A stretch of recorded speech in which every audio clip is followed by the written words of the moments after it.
Baireddipalli MPDO Rajendra Balaji media సమావేశంలో మాట్లాడుతూ మండలంలో 100 నుంచి 150 కొత్త పింఛన్లను అందజేస్తున్నామని, పెన్షన్ పంపిణీలో భాగంగా రాష్ట్రంలో 4వ స్థానంలో బైరెడ్డిపల్లి మండలం ఉందని, వచ్చే నెలలో 1వ స్థానంలో ఉండాలనే ధ్యేయంతో పెన్షన్ పంపిణీ చేస్తున్నామని, మండలంలో మొత్తం 7,520 పెన్షన్లు పంపిణీ చేస్తున్నామని, అదేవిధంగా 543 మంది చిరు వ్యాపారులకు 10,000 పెట్టుబడి సాయం అందించే కార్యక్రమాన్ని ఈ నెల 6వ తేదీ నుంచి మొదలు పెడతామని, 3,631 మందికి 18,750 రూపాయలు అందజేశామని, దీంతో పాటు 56,000 లోను అందే విధంగా చర్యలు తీసుకుంటున్నామని, ముఖ్యంగా వైఎస్ఆర్ బీమా మండలంలో 15,500 టార్గెట్ ఇవ్వగా 13,500కు చేరువలో ఉన్నదని తెలియజేశారు. అదేవిధంగా వైఎస్ఆర్ బీమా సహజ మరణం లేదా ప్రమాదవశాత్తు మరణించిన ఎడల వైఎస్ఆర్ బీమా వర్తించునని తెలియజేశారు.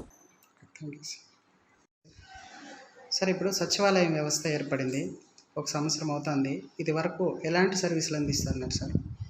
ఇప్పుడు బైరెడ్డిపల్లి మండలం అటు అభివృద్ధి రంగాన కానీ ఇటు సంక్షేమ రంగాన కానీ ముందంజలో ఉంటుంది. ముఖ్యంగా ఇప్పుడు ప్రతి నెల దాదాపు బైరెడ్డిపల్లి మండలంలో 3 నుంచి 150 పెన్షన్స్ కొత్తగా మంజూరవుతున్నాయి. ప్రస్తుతం బైరెడ్డిపల్లిలో 7,520 మందికి ప్రభుత్వం ద్వారా పెన్షన్లు అందజేయబడుతున్నాయి. అంతేకాకుండా చిన్న వ్యాపారస్తులకు సంబంధించి ప్రభుత్వం ద్వారా జగనన్న తోడు అనే పథకం కింద 10,000 రూపాయలు బ్యాంకు ద్వారా ఆర్థిక సహాయం అందించడానికి, అందుకు సంబంధించిన వడ్డీ ప్రభుత్వమే భరించే విధంగా మొత్తం మన బైరెడ్డిపల్లి మండలంలో దాదాపు 543 మందికి చిరు వ్యాపారులకు లోన్లు అందజేసే విధానం 6వ తేదీ నుంచి చేయబోతున్నాం. అంతేకాకుండా ఇంకా ఎవరైనా ఉన్నా కానీ ప్రతి వాలంటీర్ కూడా ఒక చిరు వ్యాపారిని ఐడెంటిఫై చేయవలసింది కూడా టార్గెట్ ఇవ్వడం జరిగింది. అంతేకాకుండా బైరెడ్డిపల్లి మండలంలో మనకు సంబంధించి వైఎస్ఆర్ చేయూత కింద 3,631 మందికి మనం వైఎస్ఆర్ చేయూత కింద మంజూరు చేయడం జరుగుతుంది. వీరికి 18,750 రూపాయలు ప్రభుత్వం ద్వారా అమౌంట్ వస్తుంది. అంతేకాకుండా బ్యాంకు ద్వారా కూడా 56,000 రూపాయల దాకా లోన్ అందే అవకాశం ఉంది. వీళ్ళందరినీ, ఈ మహిళలందరినీ కూడా ప్రభుత్వం పారిశ్రామికవేత్తలుగా తీర్చిదిద్దేదానికి ప్రణాళికలు రూపొందిస్తుంది. అంతేకాకుండా ముఖ్యంగా అతి ముఖ్యమైనది ప్రభుత్వం ద్వారా అందజేయబడుతున్నటువంటి అతి ముఖ్యమైన పథకం వైఎస్ఆర్ బీమా.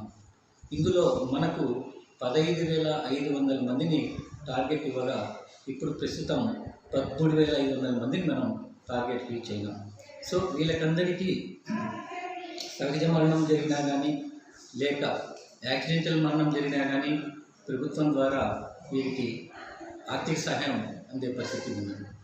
అంతేకాకుండా జగనన్న తోడే కాకుండా వైఎస్ఆర్ చేయూతే కాకుండా వైఎస్ఆర్ బీమానే కాకుండా అభివృద్ధి రంగంలో వచ్చేసినప్పటికీ మనం ప్రతి గ్రామ పంచాయతీలోనూ, గ్రామ సెక్రటరీ పరిధిలోనూ ఆర్టీకే సెంటర్స్ కానీ, గ్రామ సచివాలయ నిర్మాణాలు కానీ, ప్లస్ మనకు హెల్త్ క్లినిక్స్, వైఎస్ఆర్ క్లినిక్స్, ఇవి కూడా ప్రతి సెక్రటరీకు మంజూరైనాయి. ఇవన్నీ కూడా గ్రౌండ్ పరిస్థితుల్లో ఉన్నాయి. ఇది బైరెడ్డిపల్లి మండలంలో మనకు అభివృద్ధి పరంగా కానీ సంక్షేమ పరంగా కానీ బైరెడ్డిపల్లి ముందంజలు ఉందని చెప్పుకోవచ్చు. అదే సార్, ఇక్కడ చూసుకున్నట్టయితే మన బైరెడ్డిపల్లి మండలంలో ఆర్బీకే కేంద్రం లోపం వల్లనో లేకపోతే తెలియదు కానీ విత్తనాలు విక్రయించి పంట సరిగా రాలేదనేసి కంప్లైంట్ వచ్చింది సార్. దీని మీద వాలంటీర్లు ఏ విధంగా వాళ్ళని మోటివేట్ చేస్తున్నారు? విత్తనాలని ఆర్బీకే కేంద్రంలో కొనుక్కోవాలి లేకపోతే ఎరువులు మాత్రమే కొనుక్కోవాలి? ఇప్పుడు ఆర్బీకే సెంటర్ రైతులు ఎక్కడ కూడా మోసపోకుండా ఉండాలనే ఉద్దేశంతో ప్రభుత్వం కూడా ఆర్బీకే సెంటర్స్ను ఓపెన్ చేయడం జరుగుతుంది. ఇప్పుడు రాబోయే రోజుల్లో ఆర్బీకే సెంటర్స్ ద్వారానే మొత్తం విత్తనాలు కొనుగోలు చేయడం, విత్తనాలు అమ్మడం కానీ, రైతులు పండించిన పంటను కూడా ఆర్బీకే ద్వారానే కొనుగోలు చేయడం కానీ కూడా ప్రణాళికలు రూపొందిస్తుంది అన్నమాట. సో బయట కన్నా ప్రభుత్వం ద్వారా సరఫరా చేయబడే విత్తనాలు కానీ, లేదంటే కొనుగోలు చేయడేసే మద్దతు ధరలు కానీ, వీటికన్నిటికీ రైతుకు పూర్తి భరోసా ఉంటుందనే ఉద్దేశంతోనే ప్రభుత్వము ప్రతి గ్రామ సచివాలయంలోనూ అదే పనిగా రైతుల కోసము ఆర్బీకే సెంటర్స్ను ప్రారంభిస్తున్నాం. Okay sir. అదేవిధంగా వాలంటరీ వ్యవస్థ సర్వీస్‌లు ఏ విధంగా ప్రొవైడ్ చేస్తున్నారు మీరు మండలంలో? వాలంటీర్స్ ప్రతి ఇంటికి 50 ఇండ్లకు సంబంధించి అతను సర్వీసెస్లు అందజేయాలి. ప్రభుత్వం ద్వారా అమలయ్యే పథకాలను అతను ప్రతి ఇంటికి వద్దకు తీసుకోవాలి. అదేవిధంగా ప్రజలకు సంబంధించినటువంటి ఏంటైనా సమస్యలు ఉన్నాయని గ్రామ సచివాలయాలకు చేరవేయాలి. వాలంటీర్ వ్యవస్థ ఇప్పుడు ప్రభుత్వంలో అతి కీలకమైనది అన్నమాట. తనకు ఉన్నటువంటి పరిధిలో ఉన్నటువంటి ఆ 50 ఇళ్లకు వాలంటీర్ ప్రతి ఇల్లు తనది అనుకుంటాడు. ప్రతి ఇల్లు తన ఇంట్లో సభ్యుడికి మాదిరిగా ఫీల్ కావాలి. Okay sir. Thank you.